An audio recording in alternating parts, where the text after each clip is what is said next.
All right, we have 1 month of 2023 down. It's time for me to talk about the books that I read in January and the books that I plan to read during February. I'm mentioning all these books. If you've read one of these books, definitely let me know in the comments and let me know what you thought about it. In January, I read Seven Husbands of Evelyn Hugo by Taylor Jenkins Reid, Hamlet by William Shakespeare, The Paris Apartment by Lucy Foley, Bookish People by Susan Cole, The Unwanted Guest by Shari Lapena, The Perishing by Natasha Dion, The Stolen Book of Evelyn Aubrey by Serena Burdick, Commonwealth by Anne Patchett, The Lost Art of Doing Nothing by Marjorie Williams, Closer to Nowhere by Ellen Hopkins, and on audiobook I listened to The Ex-Hex by Erin Sterling, The Semi-Detached House by Emily Eden, and Northanger Abbey by Jane Austen. But here are my top 5 for the month of January. Coming in at number 5 is The Paris Apartment. Okay, so this book, on Book Talk and all that for a while, or at least like thriller Book Talk, was like, oh my god, you gotta check this book out, it's amazing. And it is. I really did enjoy it. I liked that the story, you know me, I like a story that's told from a multi-perspective sort of way. Jess is escaping from England, and she comes over to Paris to stay with her brother Ben, who's been living there for a few months.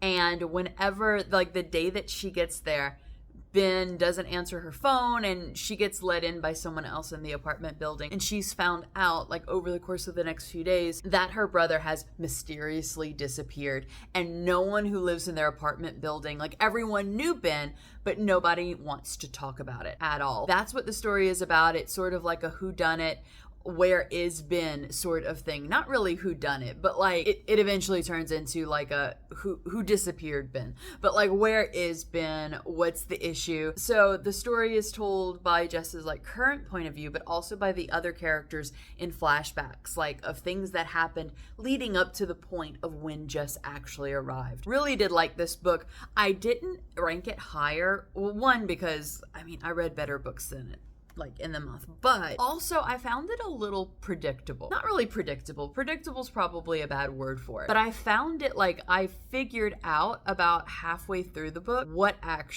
not only what actually happened to Ben, but like specifics like who is involved with what happened to Ben. So that's definitely one of the reasons that it didn't rank higher on this list. Coming in at number 4 is Closer to Nowhere. The public library system in my city has done, I think this is the 9th or 10th year that they've done this. They'll partner with an author, and it's like the whole city reads book. They give out free copies of this book, and then the author comes into the library systems from wherever the author lives and talks with people, like holds talks. And I think, side note, I think that is such a cool thing. This was the read for this year, so that's why I picked it up. Otherwise, I definitely would not have read this just because it wouldn't have been on my radar. This is a YA book geared towards, I think more, it was called, what was it on the back?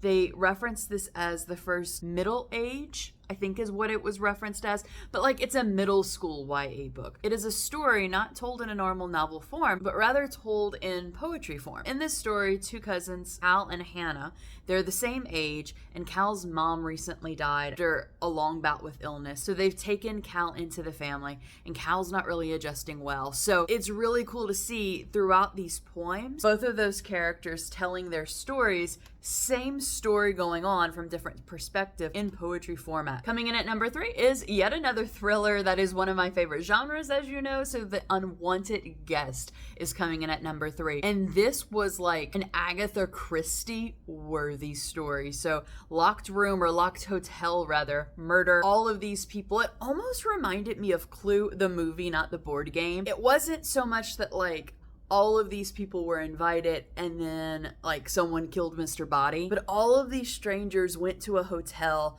like a very rural, like isolated hotel up in the northeast, I think it was, during a snowstorm. So like nobody could leave, there was no cell service or internet to begin with, but like the phone lines were down, power went out, all of these things, and people started dying. Like it was very much like one right after the other. It was really unclear of, are these natural causes or are they murders? And so it really reminded me, up until about 4 chapters to the end, it really reminded me of one of my all-time favorite books, And Then There Were None by Agatha Christie. So I thought like, is this person like ripping off Agatha Christie? This is gonna end exactly the same, and it doesn't. It doesn't at all. Up until that point, it had me going. Number 2 on my list is The Hidden Book, Stolen Book. The Stolen Book of Evelyn Aubrey. Hidden, stolen, you know. Part of it is told, like it goes back and forth between the chapters of a dual timeline. So part of it is told early 1900s, so like the Edwardian period. So like early 1900s in England, and then the other part of the book is told in the early to mid 2000s. And in that 2000s time, the more recent time period, our main character is trying to find her father, which she doesn't know. She didn't know who her father was growing up. She doesn't as an adult, but she's trying to find out who he is, and then in doing so finds out just a generalized of who she is related to. She's related to a very famous author. In the course of finding all of this out, she finds out that her great times a lot grandmother, the wife of this famous author, mysteriously disappeared. And so that character is the other storyline in the early 1900s that we do follow. And while these characters' paths never like actually cross, because unfortunately it's not a time traveling book or anything like that, our characters' stories definitely do merge. And I liked how the stories like kind of pieced themselves together and met towards the end. Coming in at number 1 is another Evelyn. Instead of having a stolen book, she had 7 husbands. So number 1 is The 7 Husbands of Evelyn Hugo. I said this in my book of the month unboxing for January whenever I was reviewing the December books, and I was like, read the book, just read the book.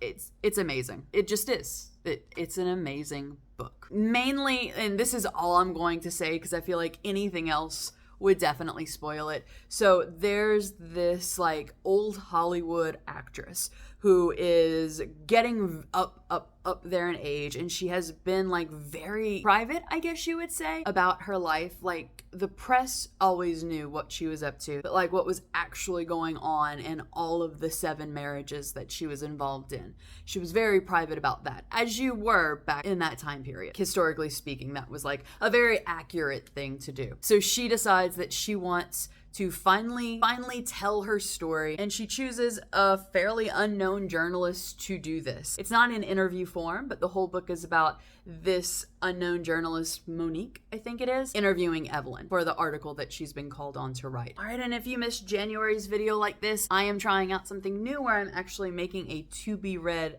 actual like I have a stack of the books right here. I have a lot here, like a lot. They're still at the library. They're on hold for me, and I didn't go pick them up because I don't know if you can hear how it's pouring down outside.